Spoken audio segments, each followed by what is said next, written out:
I'm Cape Joel, and this is Comic Smack, your weekly, daily, all the time, anytime comic show where I give you your fix of everything you need to know from the world of comic books and superheroes. And on today's show, we're taking a closer look at Batman number 14. Bruce Wayne and Selina Kyle have had a tumultuous relationship, to say the very least. What'll happen next for these two? Well, let's hop on in together and find out, shall we? Okay then, so picking up from more or less where the last issue left off, Batman goes over the details of how Catwoman will be rewarded for helping out with the whole Bane Psycho Pirate situation. She won't have to go back to Arkham, instead she'll get to go to Blackgate, and I mean seriously, when Blackgate is an upgrade from somewhere, you know things are screwed up. Amanda Waller managed to pull some strings and get her sentence switched around, which is kind of hilarious to see how Waller is helping Batman here and now. Meanwhile, the whole Justice League is fighting Waller in the crossover book. Yeah, I guess the Wall is evil and reprehensible, you know, when she can't help someone Batman likes. In fact, this whole issue is filled with Batman making real compromises when it comes to law and order.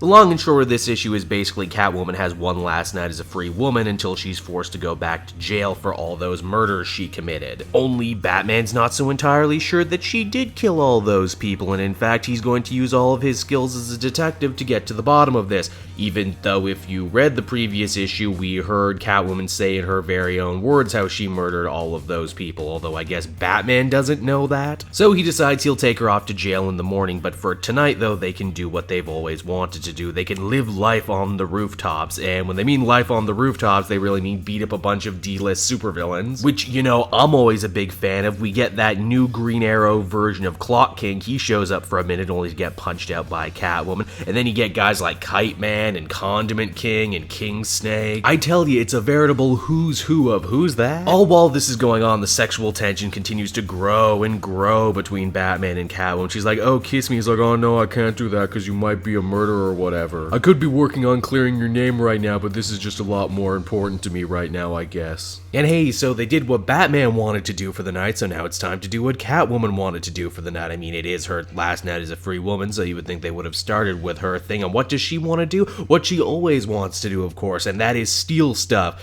which makes Batman an accessory to it, but it's okay because we find out later she's not really stealing from anyone. She's stealing from Holly Robinson, who in the pre-Flashpoint was a character related to both Batman and Catwoman. In fact, she was Catwoman for a little bit, but as we find out here in the DC Rebirth universe, Holly Robinson is just an alias used by Catwoman, so Catwoman was stealing from herself. Only she wasn't really stealing, she was just trying to get back her nest egg of stolen diamonds in hope that Batman will use them to open like an orphanage or something in her name to make herself feel slightly better before she goes to jail. Only there's really no way Batman would accept stolen property for something like this, so this whole little excursion was really for nothing when you stop and break it down. But hey, you know what, none of that really matters, because after a whole night of what was essentially superhero foreplay, Batman and Catwoman finally give in to their carnal urges and bone each other on a rooftop. Hey, you know what I'm instantly reminded of right here, right now as the comic ends? Remember back when the New 52 started and the first issue of Catwoman ended on a very similar scene to this one and everyone got all upset about it? Now I can't help but imagine somewhere out there Tom King was saying, hey, hold my beer, I can do better. Batman number 14 was yet another story from this Tom King run that I gotta say I was not exactly a fan of. In fact, this story kind of strengthens my theory that I've been building for a while now, and that is that Tom King doesn't actually like Batman, and that these entire stories that we've been reading so far from him have been stealthily sort of taking the piss out of Batman. I mean, when you think about it, the first arc was all about Batman being crazy and how you had to be crazy to be a hero in Gotham, and how the last arc was all about him being suicidal. The big moral of this issue seemed to be Batman is wholly irresponsible around Catwoman, which, you know, is fair in its own way. But I just couldn't help but feel the message was so blunt and in my face. Hey, Batman's all about upholding law and order, and you know, he's always going to be there to crack the case, except for when it's someone he likes and maybe he doesn't want to know the truth, so maybe he'll concoct a whole situation wherein he doesn't have to think about it. I'm sure if you're a fan of the Batman-Catwoman romance, then you'll definitely have a lot to enjoy in this issue, especially considering they haven't really ran with that relationship for a while now.